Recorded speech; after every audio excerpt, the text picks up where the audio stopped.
welcome to the Mostly PodOutatNight. Mostly, I am Graveyard, joined by my co-host Salem. Hello.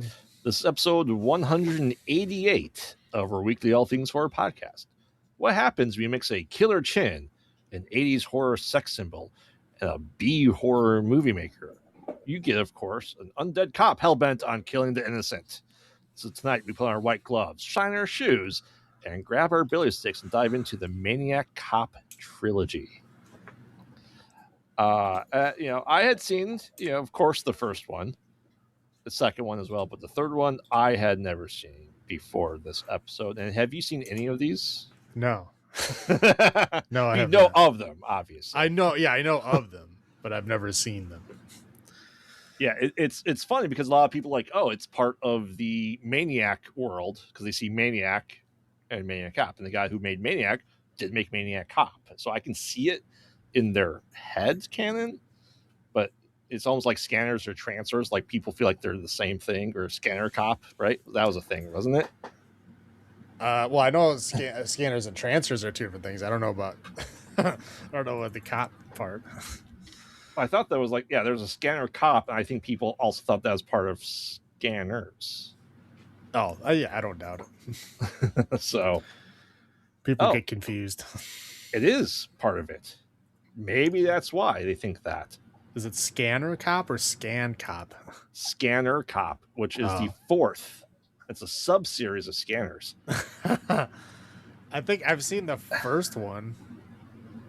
Didn't we watch some of? I think we watched some of them, right?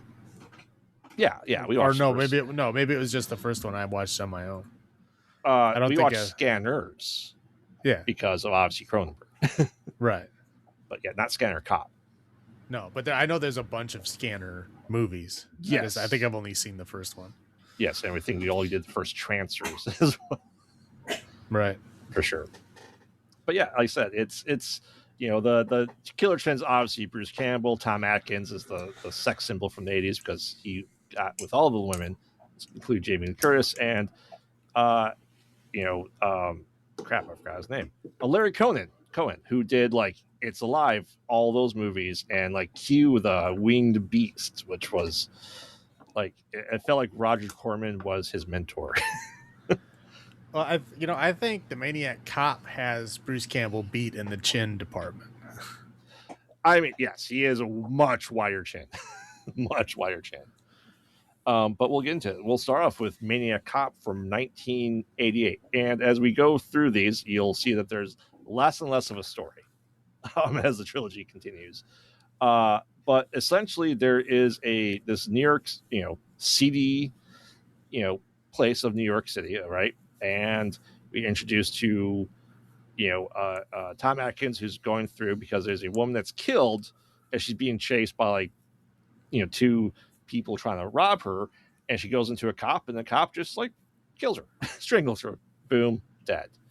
And we see like, okay, well, that's weird, and people are trying to figure it out, and lo and behold, a couple more things happening, and people start thinking that the cops are untrustworthy and start killing cops as they kind of pull them over. And well, one lady does, not multiple people. That people don't trust the cops, yes, but one old lady shoots a cop because she's scared. Yes. But I'm saying that's they're assuming this mass rampage is going to happen, which you can probably see happening, right? If they think there's a cop going around killing innocent people, sure, I get that.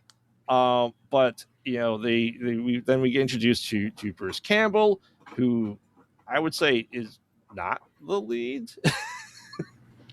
I mean, he becomes the lead, but he's introduced like really late in the movie. Yeah, I was gonna say like he doesn't even make an appearance until like 15 or 20 minutes in.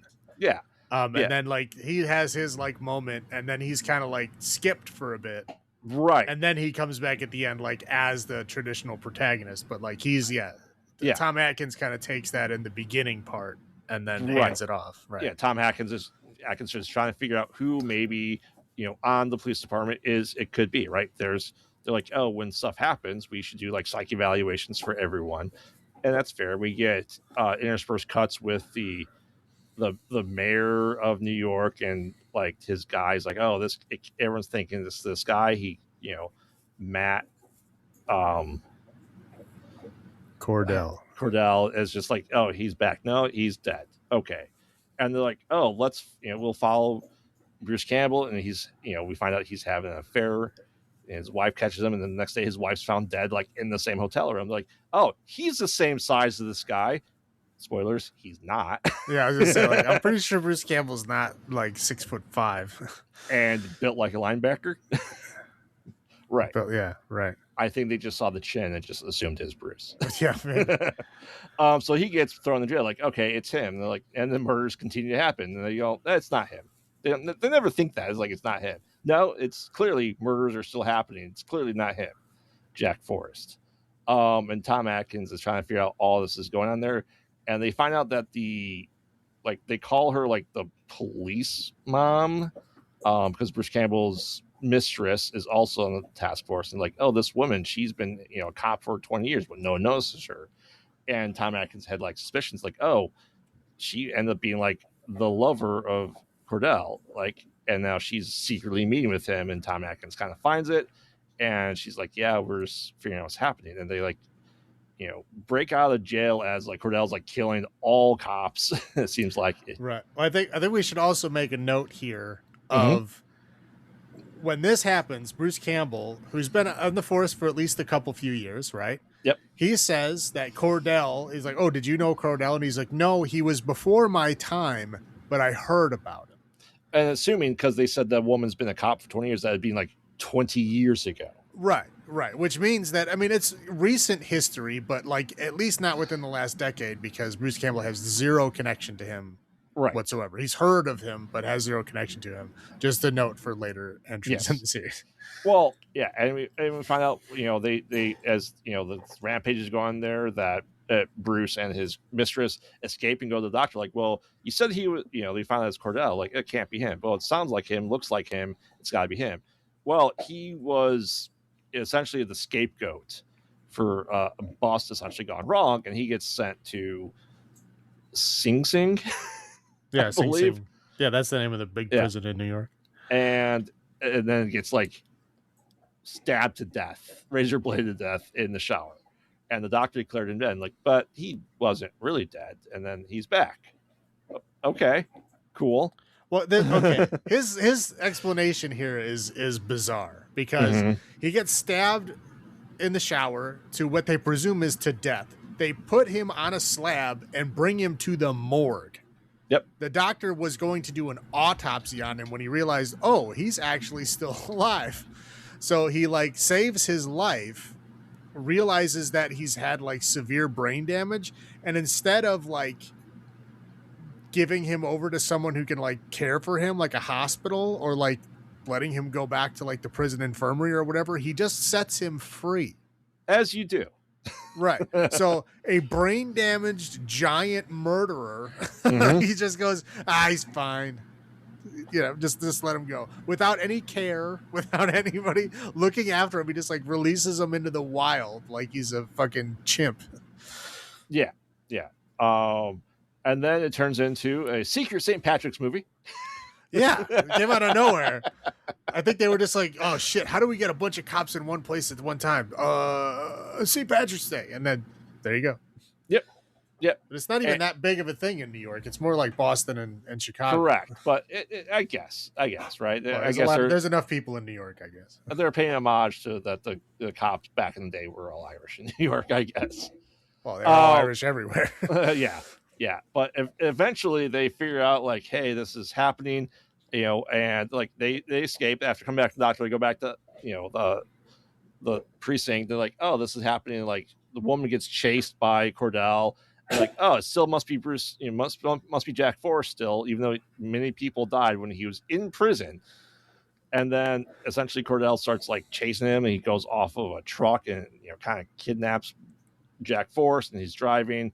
And eventually they make their way to like a dock, and as Bruce is kind of hanging on for dear life, they kind of just drive into off the dock, and Cordell just couldn't move out of the way with a giant piece of wood sticking out. Right. I was like, he basically killed himself. Correct. Because like he was driving the truck and he drove it into that big hook thing or whatever the hell it was. Yeah. So like no one turned it into that. Like Bruce Right. Campbell was having zero effect on his driving. Yeah. Yeah. But no, I think when Bruce Campbell was in jail and they went to interview him, the Maniac Cop broke into the jail, killed his cop mom lady friend, and then murdered all the other police in the building, including Tom. including Tom Atkins, and he throws him out of a window. I was like, is that him? Because it's clearly a stuntman. Correct. But like, I'm like, I think he's wearing his clothes. I'm not quite sure because they don't really like zoom in on the body. Not at all.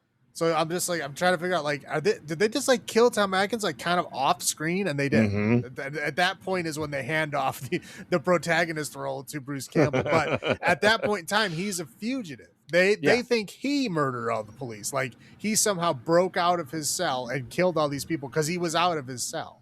Right. Yeah. So anyway, they arrest him and throw him in the paddy wagon. That's how he ends up in the big. And then it depends what version you watch. Also, after they drive into the cliff, that you see Cordell's hand come out of the water.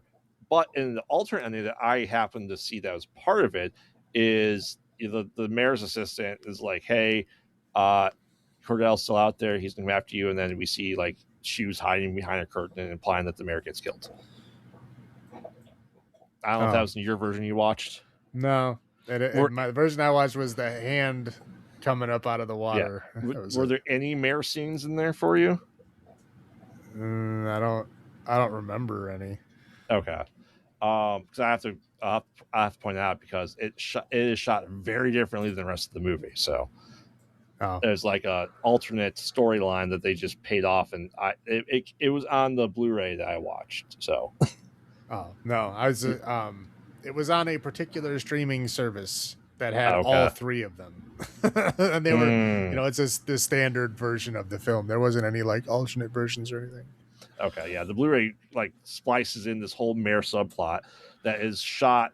Like you can watch the Blu-ray and it's like 1080p. The rest of this is like 240 that they just shoehorned. Yeah, they do that. Like there's a version of Waterworld that adds in all like the other stuff to like bring the full story back. And they did the same thing. I think it's called like the Odysseus cut or something. But they did that. They came out with a version where they spliced in all like the test footage that they had to like make the story make sense. And it comes in and it's like very, very poor quality, just like that. Yeah. Oh yeah. That's that. Which I had never seen those additional scenes until because I don't remember the first time I watched this. It was definitely DVD before they had all that stuff and people cared about all those extras. You know what I mean? Back when the movie was just like the movie and that was it. Yeah. Chapters if you were lucky. Had the cardboard DVD things with just the little plastic clips. Yeah. Yep. Yeah. But yeah, I said, I this has always been on my list of things to watch just because of Bruce Campbell. But, you heard of it, obviously, growing up. Is just something you never got to see or is it something you avoided? I never avoided it. It just, again, it's, I don't really go looking for 80s slasher movies. You know what I mean? Like, I've seen a lot. And I'm not a huge fan of most of the franchises out there. Like, I usually like the first one, Yeah. And then it's like all of the sequels just kind of suck for me after that. But the 80s was all about big, huge sequels. That's what, like, what they was known for. And people loved them. I didn't. And so, like, anything that turned into a franchise, I kind of tried to avoid. And so it was... Did I like actively go out of my way to avoid it? No, this was just under the radar enough to where I never was like in a position to where like, oh, I can watch this or nothing. No, I always had another choice. That wasn't this movie. And again, the Maniac Cop thing is like, didn't really put any fear into me because I can't be more afraid of police than I already am. So there you go. Yeah, like I said, it's on there. Like I said, it's Tom Atkins, Bruce Campbell. Other cameos. They were banking off of the Evil Dead 2 hype, I think, for sure.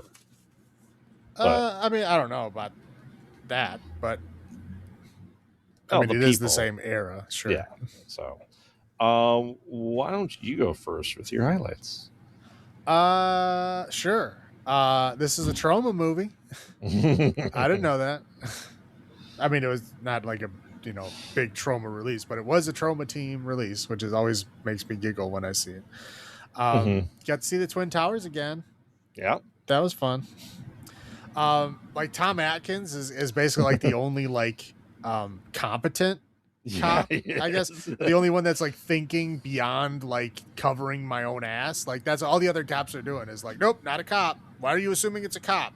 Like, because he was dressed as a cop and he knows like cop stuff, and he's like framing people because he knows cop stuff. And he was getting like insider information. Right. It's like, oh, well, how do you explain that? Oh, he's not a cop. Okay, dude. Like the captain was like doing everything possible to like avoid that it was a cop, and Tom Atkins was like, it's probably a cop. You need to get over that. Right. But yeah, he was the only one like saying, hey, this might be a cop. Everybody else saying, nope, that was not. Again, so I think that the world and the way that it is, the police authority and the no oversight, is kind of perfect for a slasher, right? Yes, because it's you could kind of see it happening, right? Like a cop, going crazy, but sitting under the surface, it would be easy for them to get away with it, right? For the exact reasons that we see with Tom Atkins, right? The other cops are gonna be like, no, it's not a cop. No, it can't be that. And it still holds true today. Right. Yeah. I mean, it's a timeless kind of thing. But it's interesting that the Maniac Cop is portrayed as kind of like this mindless, like automaton murder machine. But off screen, he actually is like doing thinking and calculations. And like, again, he does like the frame job, right? Yep. Like he frames Bruce Campbell for murdering his own wife. Like he had to have watched them enough to, one, know that he was having an affair, two, that his wife caught him, that they were arguing and everything, killed him in the same hotel room. Like, again, this is stuff like he was like, watching and waiting and did things secretly. You know what I mean? Like not the giant murder machine that they kind of portray him to be. The generic slasher monster. He's not that. He's doing like shady cop stuff behind the scenes. Whenever we see him on screen, he's just a murder machine. But like apparently off screen, he's super smart. Well, I mean, not necessarily painted in a very supernatural light, I don't think, in the first one. In this one, no, because the the doctor, like we said, goes out of his way to say like, oh yeah, he was barely alive, which means like he was, the keyword, alive, like correct, heartbeat, everything, but he was just obviously deformed from all the cuts and scars that he got from when he was attacked. Right. He also had brain damage. Yeah. Right. So like that explains why he's like hyper violent or whatever, because sometimes brain damage can do that. But okay, but he's still like a physical being, right? Yeah. And then when he gets shot, it's always in the chest and there's never any blood. And they do make a statement of saying like, I don't think he's wearing body armor, but they never like verify that. Correct. Because he wears his jacket the entire movie. He never takes it off. So right. Again, in the first one, it's really just played off as he's just like this brain damaged, like hyper violent murder machine that's wearing a bulletproof vest. Yep. It's really what it comes off at to me. Yes, I agree. Okay. I'm just saying the second one does not do that, but it's not like this one I was like, there's nothing supernatural about this at all. It's just whatever. I was like, I thought I missed something. I had to think about it for a minute. But again, but that whole Bruce Campbell being in jail thing, right? Like your traditional slasher, like sometimes they get framed for the murder or sometimes they get blamed for the murder. Oh, sure. That happens all the time. But they go to prison and then like immediately the next day they're freed for whatever, like there's another murder happens while they're in there, or they find some other evidence or somebody gives them an alibi, whatever it is. And they're out the next day. The cops are usually still watching them, or whatever, but they're out. And Bruce Campbell is not out, even though he's a cop. They're still keeping him in prison. Like they're not budging on that. So it's interesting that, he has to stay in jail for the rest of the movie. And like, again, they cut back to interviewing him in the jail a couple of times, but like when they leave the jail, he is not part of the film. Right. Until he comes back later. Tom Atkins dies and then Bruce Campbell like puts on his hat as the protagonist and then moves on from there. It's an interesting kind of, shift around. Not bad, but interesting. And again, St. Patrick's Day is, I think, underrepresented in slashers. I don't. Of course, we have Leprechaun, but I don't think Leprechaun happens on St. Patrick's Day. He's just the leprechaun. Correct. But yeah, there's not very sad St. Patrick's Day themed or at least timed movies that I know. Usually not. Right. Yeah. That's all for high points that I have. I mean, of course, Bruce Campbell and Tom Atkins are a highlight for me. I think Tom Atkins plays, I feel, the same character in everything he's in. Pretty much. Yeah. Yeah. But as you said, he was the no nonsense detective. Like, he's like, it could be anyone else. It could even be me. I'll go through the psych eval too, right? He's like gung ho, as you said. Though, like, everyone's like, nope, not a cop. Until they find a cop, like, yeah, it's definitely the cop. It's him. We got him. And then they're like, no. Sam Raimi plays the reporter in one, and this was, I said, you see parts of it. The music is not bad for a late 80s slasher. But very generic. I was like thinking about if I should put it on one side or the other. I'm like, nah, it's pretty standard. It's rarely do you ever get like titles in movies at this point in time, especially in slashers, but we get a title like within 16 minutes. Before Bruce Campbell, we get a title drop. It's interesting they just call it the Maniac Cop. Yeah, like I said, it doesn't seem supernatural in any way, shape, or form until they decide to. That has to be. I think that's going forward. Earl, my low points. I don't think most people leave cement wet overnight to dry. It's especially when you can see their breath, because that's not optimal cement drying weather. Well, yeah. Well, again, like if you held somebody's like face to concrete, like I don't think they're gonna like you're gonna need jackhammers to get them out. You know what I'm saying? Yeah. I'm pretty sure you can just like pull them out. Yeah, for sure. I also for someone saying like this guy's a giant, he's wide, he's tall, and it must be the scrawny Bruce Campbell. No, right? I'm like, no. Where are you getting this giant monster cop from? Like Bruce Campbell is like in this movie, he's like maybe 180 pounds. I don't think you could just pick someone up with pure strength with one hand and strangle them to death. Yeah, pick up a lady with one hand and break her neck and throw her right through a jungle gym. Right. And as the female cop is shooting him, she's like, I shot him in the head twice. No, you didn't. Yeah, no, obviously I did not. I saw where you were shooting, and it was not his head. No, I think they either didn't shoot the scene, or she thought like they're like, oh, we'll get that in post, and they never did. Well, so she's a cop. She's just over exaggerating. I guess. Obviously, poor Tom Atkins. He didn't deserve it. Well, not in the way that they did. The off-screen flying out of a window, like out of focus. Like Tom that was clearly Atkins. a stunt, man. I think that was Tom Atkins' outfit, maybe. Yeah, that was it. They're like, and then they cut away, and he just was out of the film. I'm like, I guess that was him. That's not how you kill Tom Atkins, because it wasn't like we see Tom Atkins like going towards the window. No, it was like a totally unrelated scene. Mm-hmm. Where we're just looking at a window of a building and a person flies out, and it's like, I think that was Tom Atkins' outfit. Does that mean he found him? Not even the same hair color as Tom. Right? Yeah, it's like I guess they found him, and then it cut away. He's just out of the movie. It's like, okay. They didn't show him on top of the car, dead. No, it's just like a foot. Right? Yeah, it's like they barely were like, okay, I guess we'll show you a little tiny bit. Okay, move on. I'm like, I was trying. I was rewatching the movie, like. Did they say he died? I'm not even sure. They said he died. Right. I was like, he must have. It must have been him. I noticed the guy coming out. Like, I'm pretty sure that's supposed to be Tom Atkins' outfit. Is like, is he going to survive? Because they didn't focus on the body. Usually, when they actually die, they always show the body. Correct. Yeah, and they didn't. He didn't acknowledge it. So, and that's then kind of a running theme for these movies, I think. Yeah. And then, like I said, the mayor scenes is just the guy and his aide in his office talking about like all this different stupid shit they did it didn't do, and like I said, it's just like 240p. I don't think it added anything to the movie in the slightest. I think it would probably make sense from where 2 is coming from, because we'll get to 2, but 2 kind of starts in this point of, because 1 kind of make it seems like the cops kind of sort of framed him to take the fall, but he murders the people that did it, right? And then like at the end of the film, it's like he's done with his plan. Right. Kind of. And the second one, he's like, oh, wait, there's more. They don't say anything in the first movie. They just in the second one, they're like, oh, yeah, he had more to go.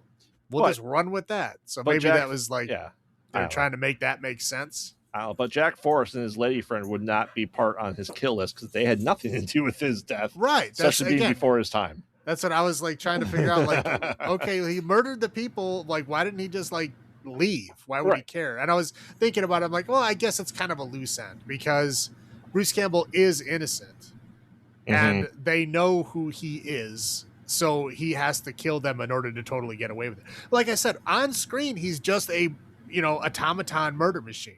Yep. But off screen, he does think like a cop. And he does do things like a cop would do. And if he wants to get away clean, he's got to kill the witnesses. So that, to me, makes sense. But I had that same thought where I'm like, why is he still going? Like, he's just a murder machine back from the dead to do this one thing. But again, you're kind of putting him in that he's an undead automaton, just murdering to murder. That's not what he's doing. And this, he's very clearly has an agenda and a list of people to kill, and he's trying to clean himself up. Like, again, that's why he frames Bruce Campbell to throw them off his trail so he can do his work. But obviously, if he's an undead automaton, who cares? Right. But that's what I'm saying. Like, he's not. It's very strange when you see him on screen. That's all he acts like. But like, course of the film, you have to see what the things he does off screen, and he does very smart things off screen, but always off screen. Never when he's on the screen. He's just a big dumb Frankenstein. Yep. But that's all I got. What are your low points? Okay, my low points. Man, that late 80s fashion, it hurts me so much. Like the mullets and the haircuts and the the big fluffy hair and the shoulder pads and like, oh man. Even they had Tom Atkins in one of those like goofy suit coats, like the goofy like spackled marble suit coats. Like, everybody who's wearing those is terrible. Okay, so Bruce Campbell's girlfriend, who's kind of like the female protagonist of the film, is a police officer. Yep. And she still takes up the role of like damsel in distress, like just screaming and stuff all the time. And like Bruce Campbell's like, I'm going to go face him. You go to the car and wait. And she's like, okay. Like, and she's also you're a fucking cop. Like, you should both be. You have the same level of training. Why are you both doing this? It was very odd. And then like sometimes they're like, oh, well, you're a cop. You can handle it. Like they were going back and forth. Like, oh yeah, I guess we can't make her a damsel in distress. She's supposed to be a cop. Like it was all over the place. There was like heavy kind of insinuation that like therapy was bad. Yes. So like well, you went to therapy. We're going to bring that up in court. Like, okay, there's nothing wrong with that. I guess we've come a long way in 40 years. Maybe. Right? We're like, back then it was like, oh, you went to therapy. It's a black mark on your record. It doesn't matter what you went for. The fact that you went is a black mark on your record. Like and now marriage counseling. Yeah. Right. Yeah. Marriage counseling is somehow a black mark on your record, makes you seem crazy or unstable. Makes you a murderer. Yeah. Nowadays it's like everybody does it. That's just interesting. Okay, the lady cop was horrible at acting. I mean, wow. Bruce Campbell is Bruce Campbell, right? Tom Atkins, murder machine, does his job well. Everybody else does a pretty decent job in this movie. She's just like, they like pulled her in off the street. She has like zero acting talent. And she's got this like terrible, like crimped 80s fluffed up haircut and this like horrible makeup job and this like the worst fashion imaginable. Oh, I just needed her to leave the screen. I was not a fan. There's parts of the second that made me a little happy. But we'll talk about that later. But so the ending is very flat. Like it's a very anticlimactic ending. Yes. It's like, okay, he finishes his mission and then he's like trying to like eliminate all the witnesses. So he kind of sort of like kidnaps Bruce Campbell, I guess, to like take him and kill him to like, tie up all the loose ends so he can just fade off into the night. And then like we said at the beginning of this, he basically kills himself. Yep. He like drives the truck straight into a giant hook that's one, completely avoidable, and two, he's the one driving. Right. And yeah, he just gets hooked and then somehow it flies into the water and then he's still fine. I mean, they don't bother looking for his body, I guess. Nope. He's dead. But again, I think it's a great build up until that point, and then the ending just like falls apart. Like they just don't know what to do. So they just kind of like, they just added like, we'll have a car driving the river. Like, and that's it. That's what they were going to do. Yep. It's just like the rest of the film was building up well. It was, I thought it was good. And then the ending just like totally falls flat on its face. That's all I got. All right. So our olives this week are seedy alleyways because it's New York City. There's tons.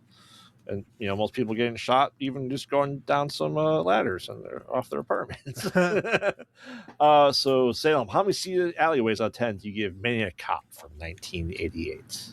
I gotta say, I liked it more than I thought I was going to.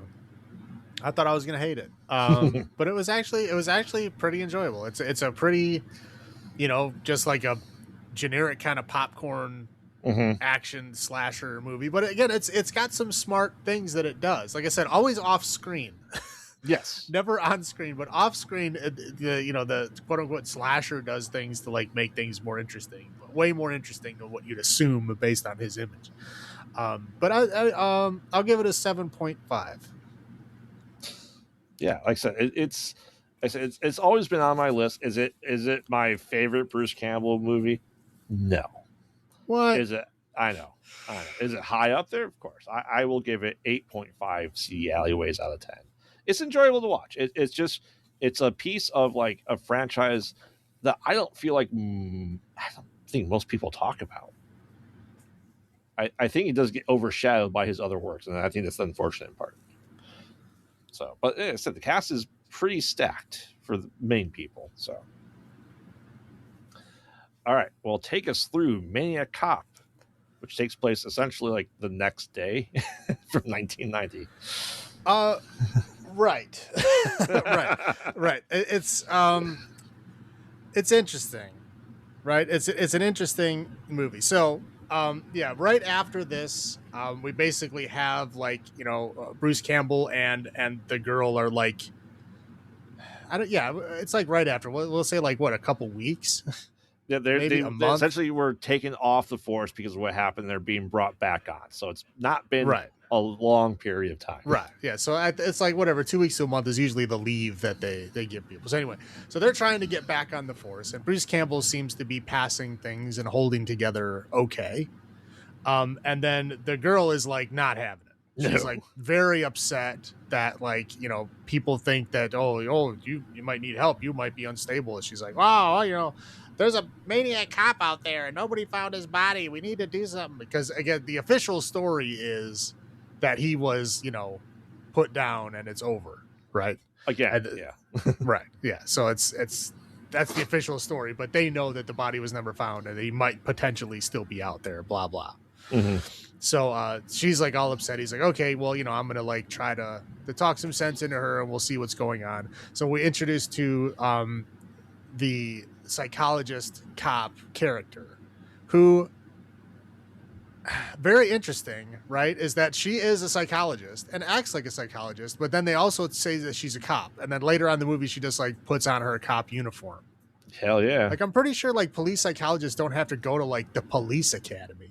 Correct. I'm pretty sure they could just be a psychologist, but like they're acting like she had to go to the police academy to be a psychologist, which is odd. I'll go with it. So anyway, so she's kind of like the one that's, dictating whether they're okay enough to come back. Mm-hmm. So Bruce Campbell kind of sort of gets the nod to come back, but he's like, I'll wait for her. I'm going to go talk to her. We'll figure this out. So he goes to like get a newspaper and then the maniac cop comes back from the dead, finds brand new clothes and a bigger, better billy club knife. Yeah. And it's at least twice as long as the one in the first one. The first one was like a shiv. This one is like a sword. So yeah, he murders Bruce Campbell. Yep. Just like right away. I was shocked because I thought Bruce Campbell was like the star. He got like top billing in the beginning of the movie. Yeah. I knew that he was in it. I was like, what? Yeah. I was like, oh, he's going to come back and be a zombie or something. No, he's just dead. He's dead. He just dead. He gets stabbed through the neck. And he dies in the first like 10 minutes of the movie. Yep. So then, everybody's like, oh, he was murdered in the streets. It couldn't have been the maniac cop because he's dead, right? He's gone. So the girl obviously is like, oh, it's the cop. He came back. We're going to do something. So the psychologist is like trying to like talk her off the cliff. And so they're both like riding in a cab, and they get attacked by the Maniac Cop, who now has a super cool, like old school, like Impala cop car. Yes. From like the 60s. Yes, this Maniac Cop now has funding. Right. He has like a brand new, like, factory wax shined 68 Impala cop car. So he, basically, I don't know, somehow pops all their tires, so they're like driving on rims, and he like eventually drives their cab off the road, and then picks up crimped hair, lady protagonist in the first movie, throws her through a window. And then this part, I literally had to rewatch a couple of times because I was like, I couldn't understand what was happening. Is one, he picks her up and throws her through a window, right? Mm-hmm. And then he picks up the psychologist lady, walks her over to another car that was not one of the two cars that they were just in a car crash with, handcuffs her to the steering wheel of that car after he breaks the window, and then somehow shifts that car into neutral. And pushes then, it. Right. And then pushes it. And then somehow it goes like 60 miles an hour. But anyway, we'll get there. So he pushes her. So she starts rolling down the street.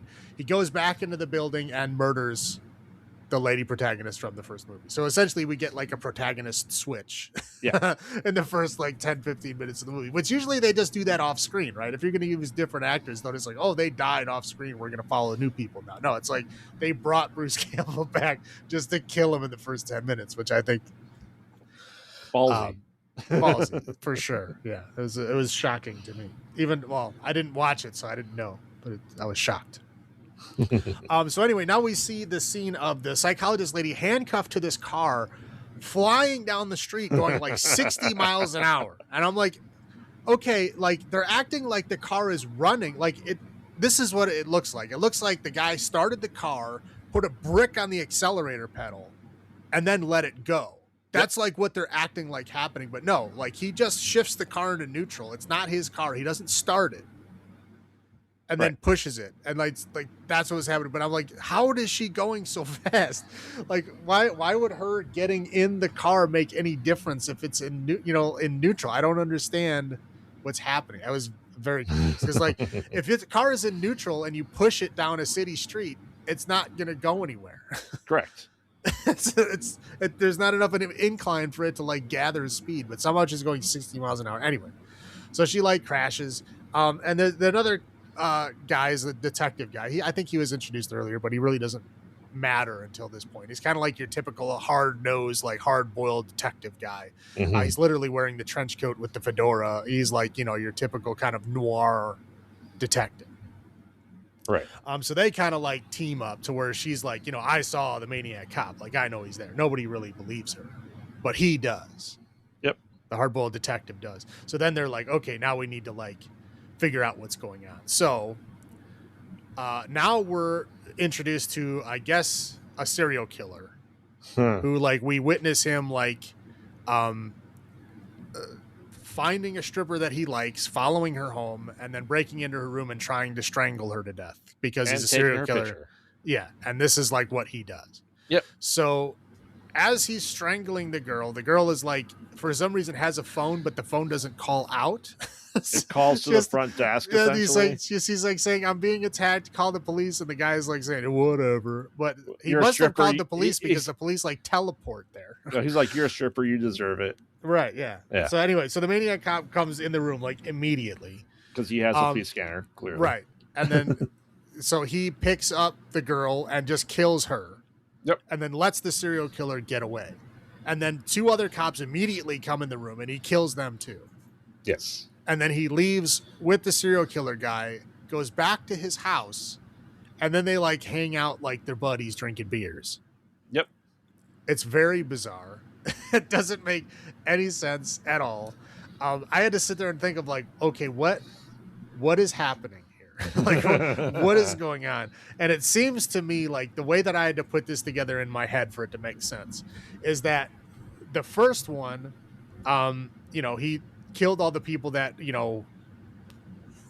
caused him to like end up in jail unjustly or whatever. Mm-hmm. And then this one, they're kind of alluding to the fact that like there's more people involved in that conspiracy, but he doesn't know who they are. So he's assuming that the whole system is corrupt. So now he's on the side of the criminals.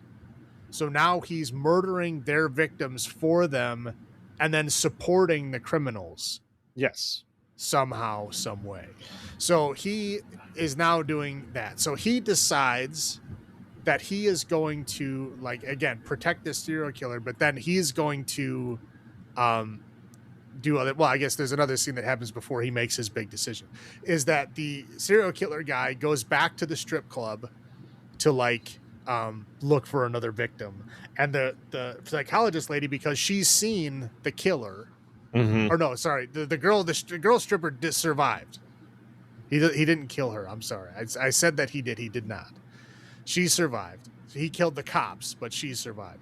So she goes to the police. She tells him, you know, what the big cop looked like, what the serial killer guy looked like. So they bring her to all these other strip clubs to try to like find this serial killer, because they think that, oh, well, since you didn't die, he's on the prowl to look for somebody else. So they spot him, a little bit of a chase. They catch him and arrest him. He's in jail. Now, Maniac Cop apparently gets upset that his friend was put in jail. So it's literally a Terminator scene. Yep. To where he breaks into the police station and murders every cop in the entire building, breaks out his friend, takes the psychologist lady hostage, and then they drive a prison bus, and they're going to drive to the prison to let out all of the death row inmates and all of the criminals so that they can just take over the city and kill everybody. That's like his new plan. Yeah. But again, he doesn't actually talk, right? No. So we're just like assuming that's what he's doing. This is what the serial killer guy, who's his best buddy, is saying the plan is. Because he can read his thoughts. Apparently, whatever. Yeah. So they drive to the prison. They somehow like manage to sneak into the prison, and then they get there, and the Maniac Cop guy just has like flashbacks to like the shower scene, right, where he got killed before. And then he just freaks out, and he goes to like leap at the people to murder them, and they throw a Molotov cocktail that they somehow had prepared. Yes. And he gets set on fire and doesn't care. Nope. And then proceeds to murder everyone in the cell block while he's on fire. Having the bestest time. Yes. So like he's catching other people on fire and just murdering people like crazy. And then who is he? Who is that guy? The commissioner, the police commissioner guy. They go there, and he's like confessing his crimes over the bullhorn. Yep. I don't understand why. Essentially, he's like, oh, if you atone for your sins, Maniac Cop will stop his killing. Right. But like he was just going to the prison. Like, again, I don't think the decision to like let out the prisoners was like hinging on the fact that the commissioner confessed his crimes. I think that he was just going to do that anyway. Yes. It just seemed like a pointless thing to happen. Anyway, so he murders everybody and then somehow falls out a window with the last person he's murdering. They fall into a truck. The truck explodes, and then he dies. And that's enough to kill him. Right. Somehow. Yeah. And that's it. And then they bury him. Like, they actually give him a funeral and say, we're sorry, cop. Even though you murdered a whole shit ton of innocent people, we're sorry you got framed. Yeah. You know, now you can like rest easy in the policeman's cemetery. Please rest easy. Don't come back and kill us. Yep. Wah, wah. And that's it. That's the end of the movie. Yeah. Is there anything else you want to add to it? Well, I have to add that, you know, in the, let's say 2 weeks of him being in the water, he now looks like a zombie. His like nose is missing. Right. Yeah. I mean, he's like full on an undead creature at this point. Correct. It's kind of a thing I didn't talk about, but yeah, anybody who gets touched by him or feels him, like the blind guy that sold Bruce Campbell his newspaper, the stripper girl that got grabbed around the throat by him, his hands were like ice. He was like a frozen corpse. Yeah. So yeah, they kind of insinuate at this point that he is undead. He's in fact dead. Yeah. Yes, he is an undead like monster. So Right. So first one, he was just a brain damaged, hyper violent Correct. guy like vigilante, and this one he's like a full on undead Frankenstein monster. Correct. Yeah. Like people are getting glimpses of his murder, supposed murder in the shower too, which is weird. Right. Even though he didn't die. So, right. yeah. Well, again, I think they were just like, well, again, because they need space. This kind of feels like we're going back to like Basket Case. I know it was around in the same time era, kind of. Yep. I think Basket Case was a little earlier, but well, the same thing of like the second one and the third one were this time frame. Yeah, so. Like they go back and like use the recycled footage like again and again and again. It's like, yeah, the movie is like not even an hour and 30 minutes long. And they like the only reason they were to get that long is because they use a lot of recycled footage. Well, they showed the last like 10 minutes of the first movie as the opening to this one. Right. Yeah. It's like the same thing as Basket Case. Like Basket Case reused like at least 20 minutes of every movie in the next movie. Right. It's like it really felt like it was jumping back to that. I think they had just watched Basket Case 2 and they're like, hey, you know what? Hey, yeah. Let's do that. Or, Silent Night, Deadly Night. Right. I'll go first with my highlights. Serial killer team up. That was fun. That was something different you weren't expecting, right? Yeah, I guess. I was like, wait, what? Like, what's happening? It's very very jarring. Correct. And let's face it, if they said pick out the guy who looks like he would kill strippers, they nailed it. Yeah, they sure did. Like if no one knew what he looked like, they walked in there, looked at the strip club and go, which one of these looks like he's killed strippers? There he is. Yeah, put a cop on that guy and never leave his side. Right, like that's definitely him. It's interesting, like he's trying to, did he actually have conversations with Cordell? Did he actually have like a link to him? Who knows what his supernatural powers are at this point in time? It's possible, I guess. Right? Well, I think he's just so like desperately lonely. Yeah. That it's like, when you have like, if you're alone and you have a dog and you talk to the dog constantly, I think that's what's happening. Okay. I think it's just someone that's not, giving him negative energy in response. Like literally neutral, nothing energy is better for him. You know, so he can just, project whatever he wants onto you. And if you're not leaving, that means you're okay with it. And I think that's what he's rolling with. I think that's what makes him happy. Yeah. And lo and behold, someone lay on the bench, Danny Trejo. For no reason other than he's there. Right. And Sam Raimi appears again as the reporter. And it's just interesting, like, hey, we're having this newscast, and like the commissioner did not talk to the psychologist. Is like, I'm just gonna say everything I want on TV, and like the big hard hitting thing. Then they're like, oh, sorry, we're done. Like, I don't think a news outlet would just go, yeah, sorry, we're done. I think they would keep that story going. But that's what I got for my highlights. How about you? I did like the hard-boiled detective guy. I thought he's a fun character with like the old school, like kind of noir, like, old school cop attitude. I thought that was fun. The whole undead thing. Now I whether he's not undead or not is another question. That is not on the good side. What I thought was on the good side is I was sitting here thinking like, what kind of undead is he? I'm like, I would say zombie, right? But he's not like mindless. So he's not a zombie, but he's rotting, right?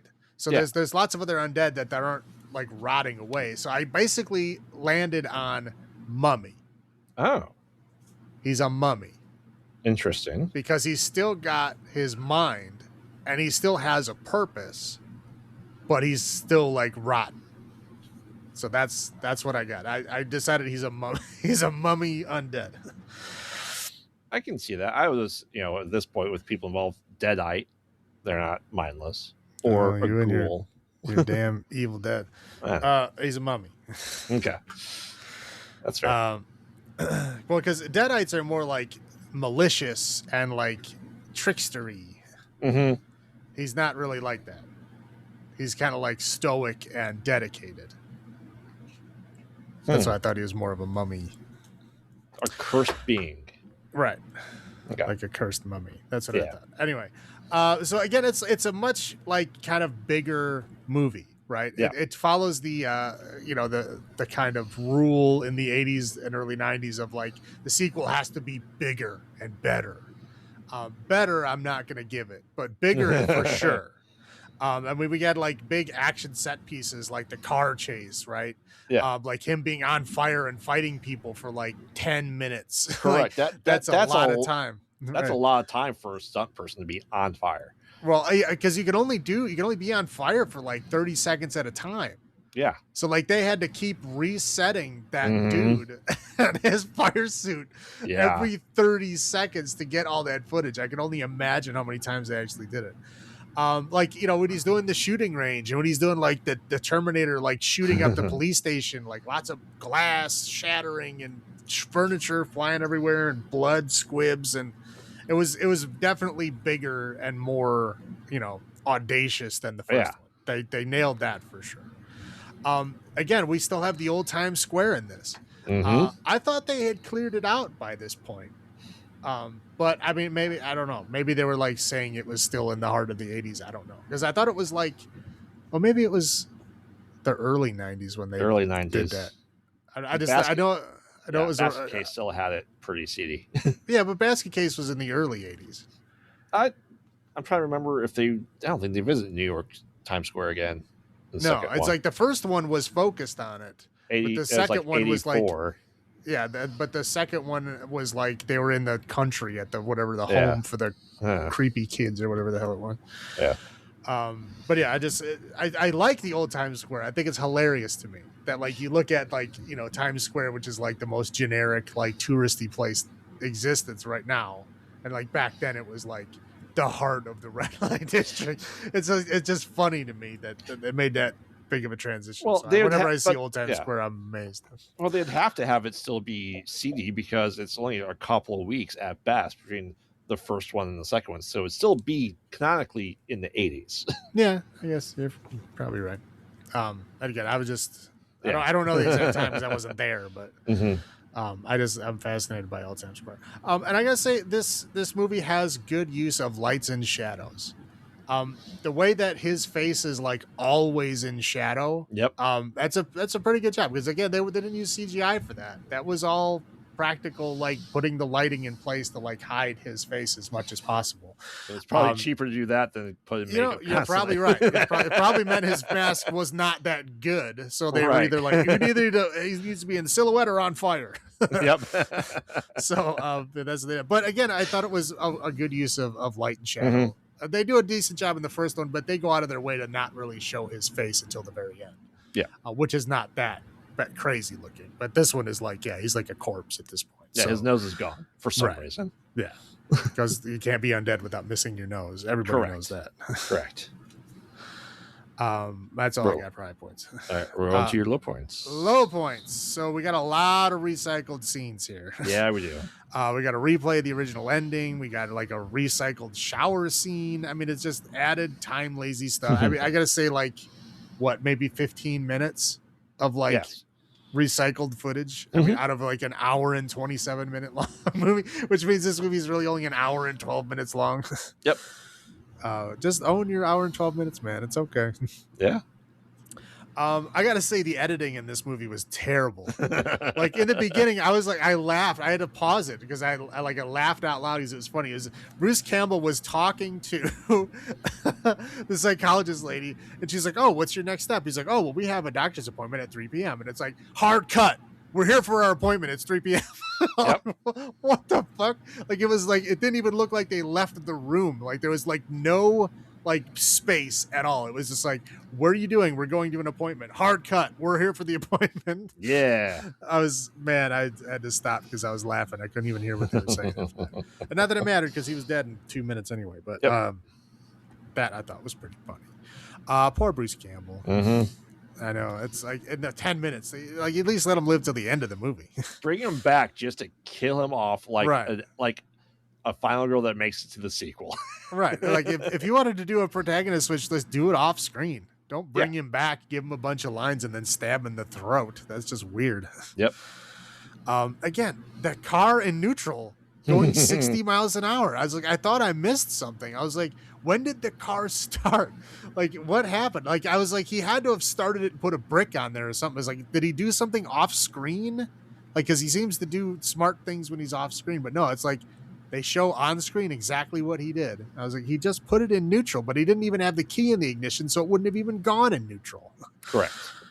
Whatever. But yeah, I was just like, I was racking my head around like what the hell was even happening. The whole serial killer friend thing is, what is that? It's so bizarre. It's like just an excuse to like for this weird serial killer guy to like ramble on about how he's like good at murdering women.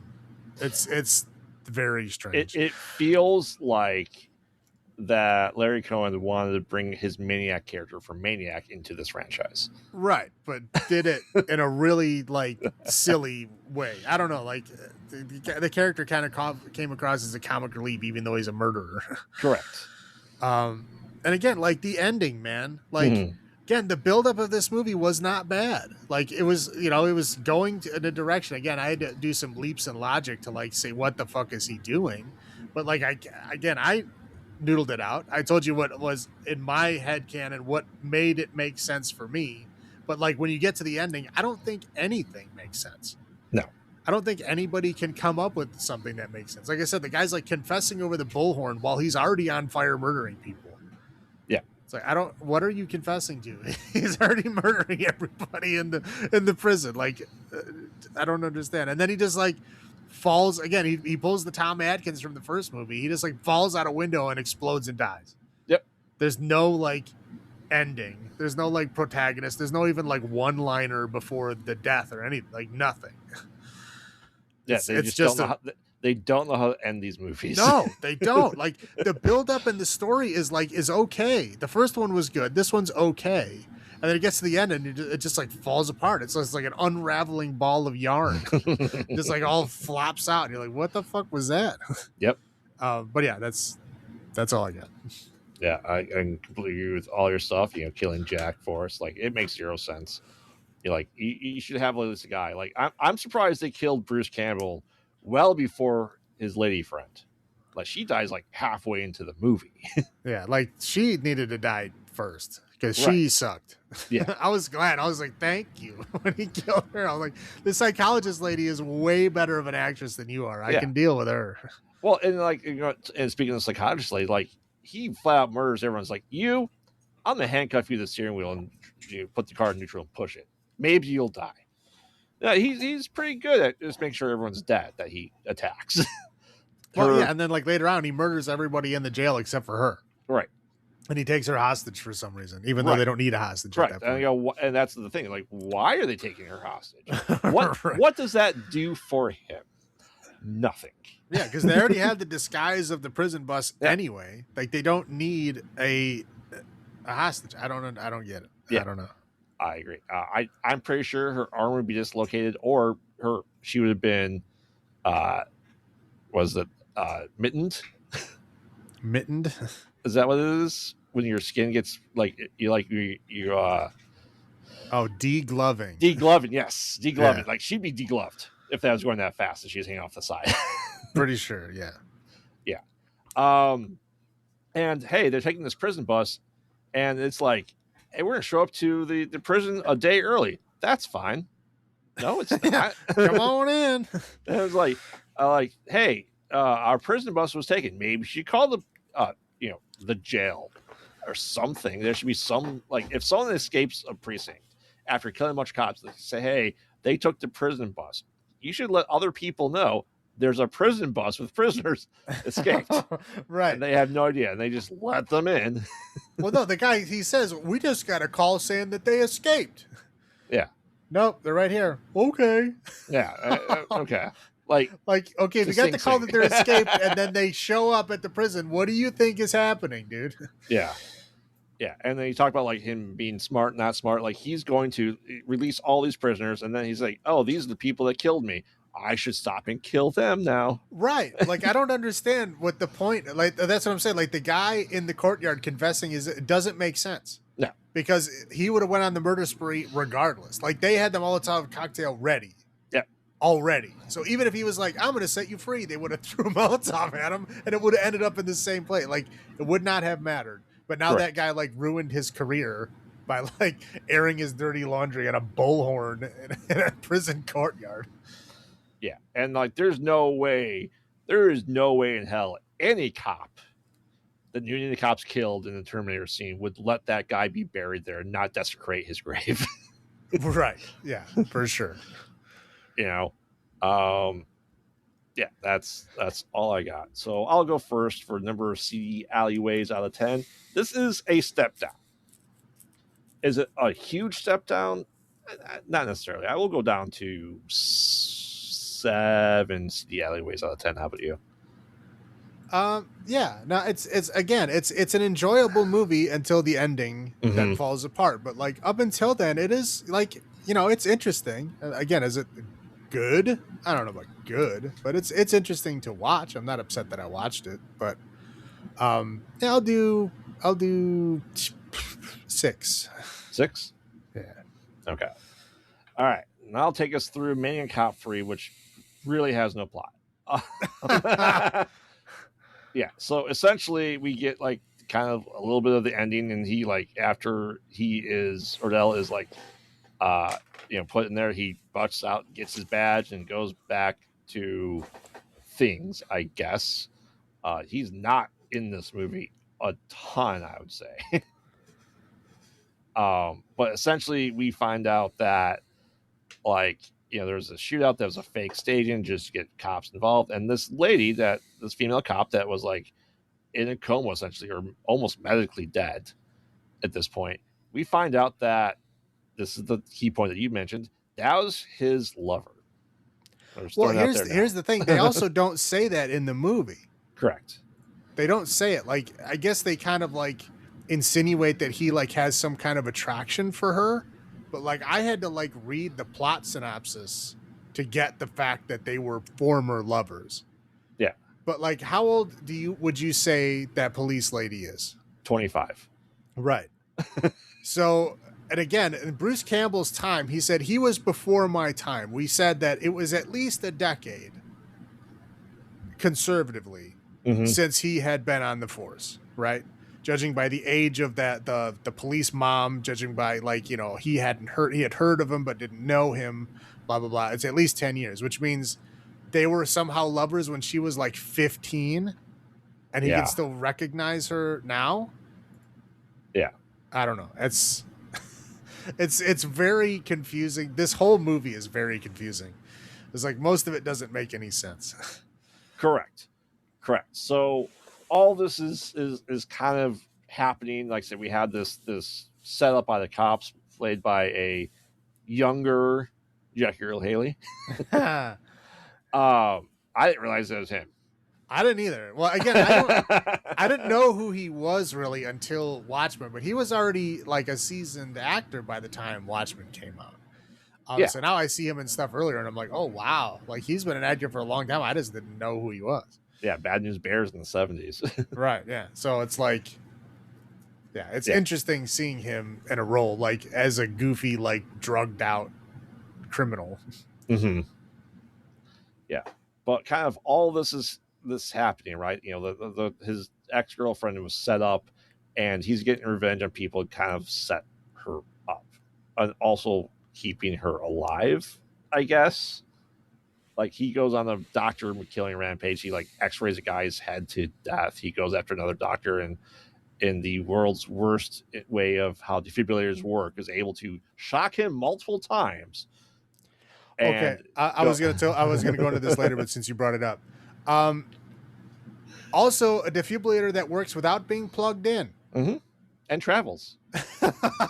He's just carrying around a box. I'm pretty sure that level of power requires a plug, because there's no way that the 1993 defibrillator is going to run off of batteries. There's no way in hell. Maybe a one-time charge, and that's it. Right. But I'm saying not to the level that he's shocking and using that thing. There's no way. Correct. That's not a thing that's happening. Also, that's not how x-rays work. No. You could turn on an x-ray camera and put it on a person for an hour. It's not going to cook you. No. But he's like even the reason why X-ray technicians wear the the smocks and whatever protection and go behind the glass and shit is because over their entire career, there may be enough radiation to cause some low-level mutation. Yep. So they're protecting themselves from that. Is there a danger of you and the few times that you're getting an X-ray in your lifetime of getting any kind of radiation? No, there's not. That wouldn't happen. If he like took apart the machine or something, sure, there's a danger of radiation poisoning, but that means that also everyone in the hospital now also has radiation poisoning. Yeah. It did not happen, which means they're not doing it right. Essentially, someone doesn't know how anything works in the hospital and made this movie. Oh, sorry, total aside. I read an article the other day about how like somewhere in South America, they left an old like X-ray machine in an old abandoned hospital, and a bunch of like scavenger people went into the abandoned hospital and took apart the thing and like literally like drilled open the little container where the radiation material was in, and they poisoned themselves and like everybody in the town. Wow. With the little bit of radioactive material that was in that machine, because it's supposed to be heavily regulated, but where somebody dropped the ball and left it in an abandoned place. Yeah. And then these people were like dumb enough to like drill open the container that the shit was in, and it gave them radiation poisoning and gave a whole bunch of people in the town that were near them radiation poisoning. Sorry. Total tangent. Oh, good. But yeah, and like I said, the guy's using the defibrillator and is able to like, well, first off, defibrillator on someone's heart that's beating doesn't just knock them to the ground. It could stop their heart. Right. And he shocked them again. And then still has enough juice as it goes up a stairwell to put it to a metal railing. And once again, doesn't work that way. It wouldn't travel that way. The guy would be fine. And he puts it to his face, still fully charged, without having time to charge up, because you can't just do it nonstop. It has to charge up. Right. And I was looking for the plug. I was like, if they even have like an extension cord or something, like I'll give it to them. Yeah. Nope. There was no plug at all. Yeah. So eventually all this is going on there. You know, we're the same, hardened cop. He's there. He's kind of like this, the cop that, was hurt in the beginning was kind of like his little sister. He treats her. And then he has this other physician that's also like a love interest, and like, oh, he must be using underground tunnels because we saw him there. And like he creates a distraction. He frees the guy that, instead of killing the guy that like framed his girlfriend, he sets him free along with a couple other people just to be like a distraction so he can steal the body to bring her to the underground church that is abandoned through old tunnels that this voodoo priest is now there. He's like, oh, you gotta bring her back.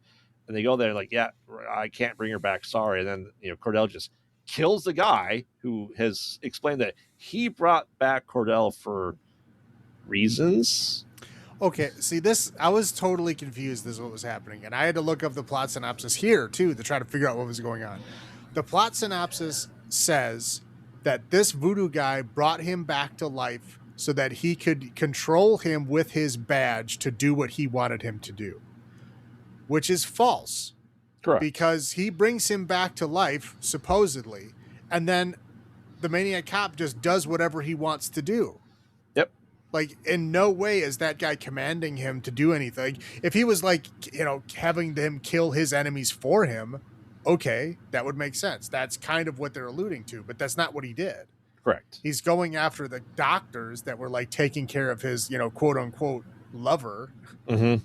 Right, which also the plot synopsis says was the reason what was happening. So, like, and then at the end, like, this guy that supposedly brought him back and is controlling him gets shot in the back because he can't bring back his girlfriend's like body, spirit, right? Which he refused for the spirit to come back. But if he's controlling him, he wouldn't be able to have been shot. Right. I'm just saying, like, that doesn't make any sense. So that's false. So that's false. You have to take that out, right? Yep. Two, like, oh, he was going after her because she's a lover. Again, we talked about, like, she would have been 15 years old. Yeah. That's not it. So you take that out, right? What do you have left? Nothing. Right. There's like no reason for these events to be happening. It's like they're kind of like tied together with string. Like, okay, these kind of sort of make sense. Okay, Right. why? There's nothing. We got nothing. Well, anyway, a fire breaks out. He covers her body. He carries her burning body while he's burning, which we already know that fire doesn't do anything. And then they, the cop, detective, and the doctor, they escape, and there's a brief explosion for some reason after he's on fire for a little bit. And like, oh, we're being taken to the hospital, and then all of a sudden he's still burning and gets into a car and goes after the ambulance that she's in. And there's a chase. The hardened cop throws the oxygen tank, and boom, he explodes, burns even more, and then ends with both their burnt bodies in the morgue, and he reaches out to grab her hand. End of movie. Right. Now, I can't imagine what they had to do to keep the fire burning while the car was moving. Yeah. And his head was like out. It was on his head and his arm. I was like, what did they do to make that fire like last like that? I'm like, but again, like, how many times did they have to do that? How many times is that guy set on fire? A lot. Right. I was the last 15 minutes of the movie, he's on fire. Right. It's like, I don't know who is like the fire wrangler in these movies, but like he did a hell of a job. Yeah, he did. Yeah. But yeah, there's just so many problems. Like, I definitely had not seen this one. This is the only one I hadn't seen, but man, this is just it almost feels like hey, we need to have a reason for him to be an undead, so we made this movie, and it makes zero sense because they once again don't know how to end these movies. Right. And they I don't know if they were kind of trying to insinuate that this guy, Voodoo Guy, was the reason why he came back the first time. And what's the first time? Is it the first movie or is it the second movie? Right. Because again, like the first one clearly says that he's not undead. Correct. He just says that he's a severely brain damaged, hyper violent, vigilante, essentially. Yep. The second one is where he's like full on mummy for whatever reason. And then this one is like, I don't know. I don't even know what's happening in this movie. No, and his skin looks pretty good for being on fire. Yeah, no shit. Like, he had more damage from just going into the water briefly than being on fire for 15 minutes in the last one. His face looks like exactly the same in this one as it does in the second one. Yep. Yeah. I will. How about you go first with your highlights? Okay. One, Jackie Earle Haley was. It's funny, man. I was like, oh wow, that is him. Two, I'm pretty sure Ted Raimi was one of the reporters. Yes, he was. And then Mr. Vernon from The Breakfast Club was in it for kind of a smaller role, which I thought was funny. And then the dude that was in Jackie Brown was like one of the doctors that he killed. Oh, the one that he irradiates? Yeah. Okay. Those are just interesting seeing them and stuff, older stuff. Again, like great use of the fire effects, man. I don't know who the dude was that did the fire stuff for this movie or the other movie, but like hell of a job. I don't know if I've seen another movie use fire quite so much as this one. That wasn't about like fire fighting.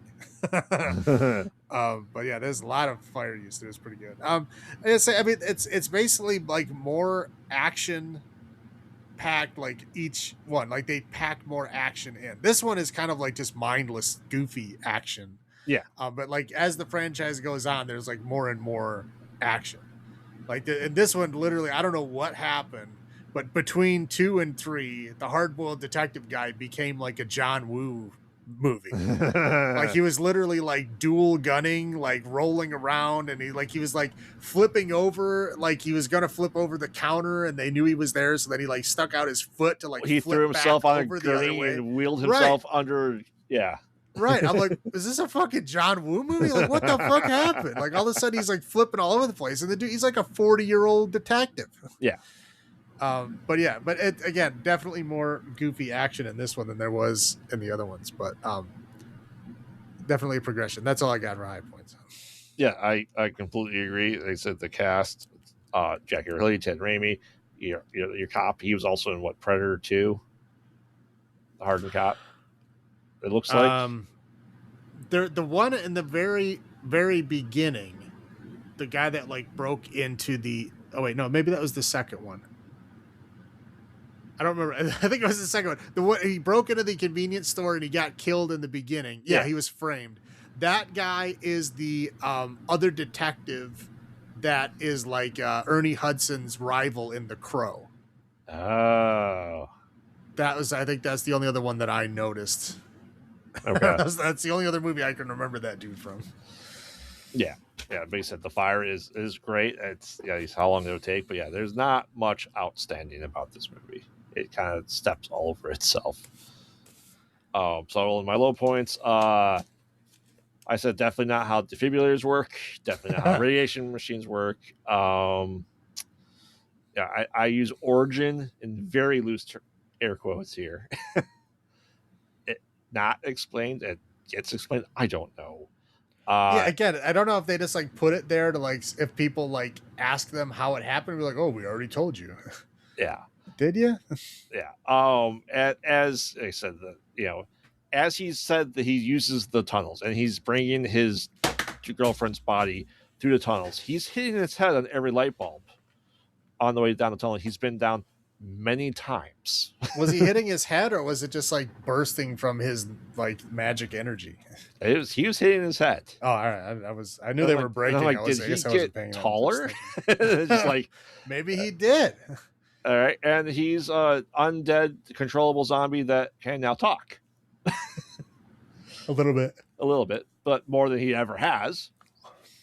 And like I said, there, the immolation of his girlfriend, and he's on fire, and they escape the room, and there's just a big explosion behind them. What caused that big explosion in the church? I don't know.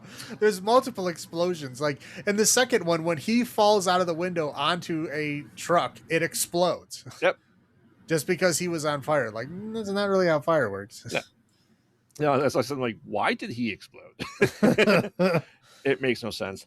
And like the tagline of this is like the badge of silence. What? Yeah. Again, I was like, what does that mean? Nothing. It means nothing.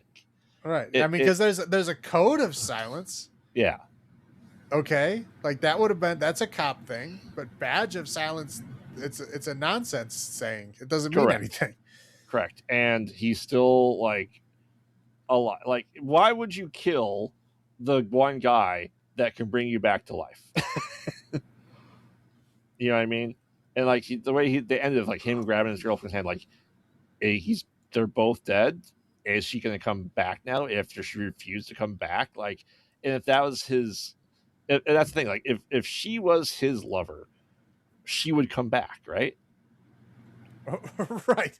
Again, I don't know. Maybe she was like a child that he like molested and was like twisted in love with her. So I don't know. We don't get the full story. No, I don't think we ever will. And this is not a good way to explain it. So he was also a lover of the woman with the cane in the first one. Like they're just retconning the shit out of themselves for this one. Right. Yeah. Again, like I said, we can cut out the two things that I could make out from the plot synopsis as being false. We literally have nothing left. Right.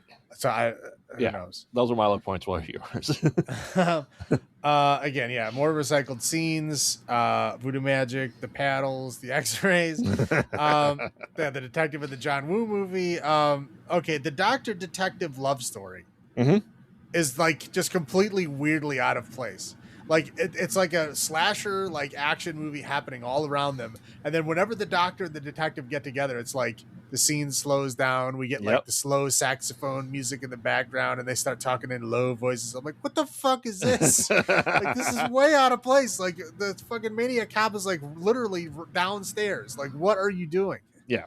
And then she's like dying from smoke inhalation on the fucking ambulance on oxygen. As soon as he takes the oxygen mask off, the fucking saxophone kicks in and they start making out. I'm like, she's literally like near death, dude. What are you doing? It's bad. And again, we already talked about the what the hell is the point of his resurrection? Like, he's supposedly controlling him, but then he kills the priest anyway. Like, none of it makes sense. So I don't know what to even say about the ending. It's not good. It's bad. This whole movie. Again, when I was looking through the Wikipedia, like reading the plot synopsis, like trying to figure out what the fuck is actually happening in this movie, I found out that it's the same director and writer as the other two movies. Like same thing all the way through. Like the same director, same writer. Like it's not like somebody else took over. No, it's them. But it looks like the guy is credited in the movie. Like, you know, in the credits, it says his name. But if you look at Wikipedia, it looks like at some point after the movie was made, he tried pulling his name off of the movie. So it's like officially right now, it's an Alan Smithy movie.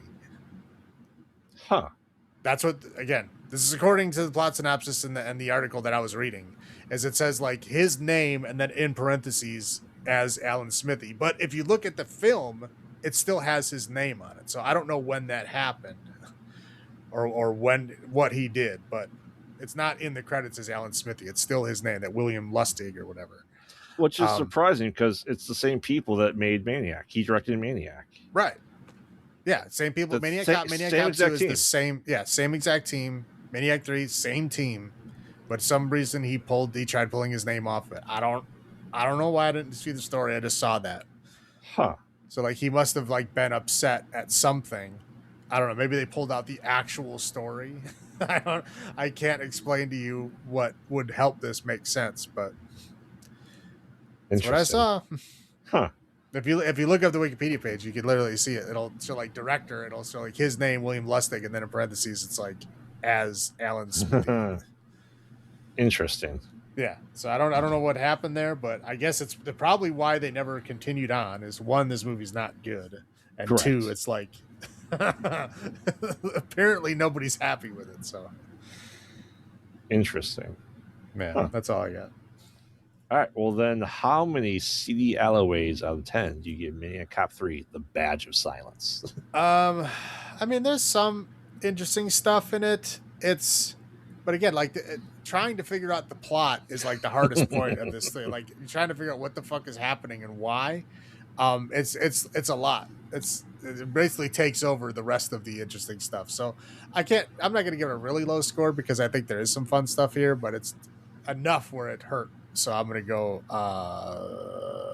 4. 4. Yeah. I mean, it's I agree with everything you said. It doesn't feel like it's part of the series, and somehow this is I believe straight to DVD or straight to home release. It was. Yeah, for sure. 2 might have been as well. That I believe know, so. But I know this which is really surprising they went bigger because the budget of the first one was like $1 million, 1.5 million. They didn't even make that back. They made 2 more, which is really amazing. Well, is it talking box office? Because box office probably wasn't that big, but it's probably home video. It has to be. Because again, we're talking late 80s. That is like peak video. Like you could literally, that's why they release straight to video sometimes, because you can literally make more money on the video sales than you can putting it in a theater.